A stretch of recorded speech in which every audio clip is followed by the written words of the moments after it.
কুলশি শাক তো আমরা অনেকেই রস করেই খাই, কিন্তু আমি আজকে রান্না করলাম। কিভাবে রান্না করলাম পুরো ভিডিওটা সঙ্গে থাকবে।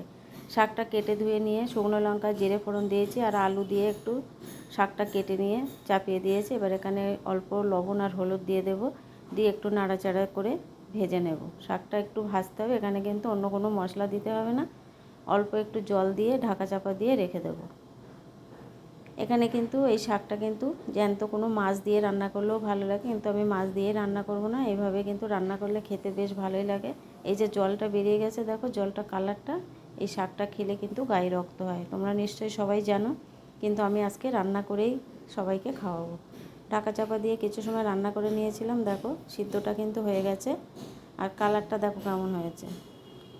এবার ঝোলটা একদম পুরো শুকিয়ে নেব, মানে গায়ে মাখা মাখা করে নেব, ঝোলটা কিন্তু রাখবো না। এই যে দেখো একদম পুরো ঝোলটা গায়ে মাখা মাখা করে নিলাম।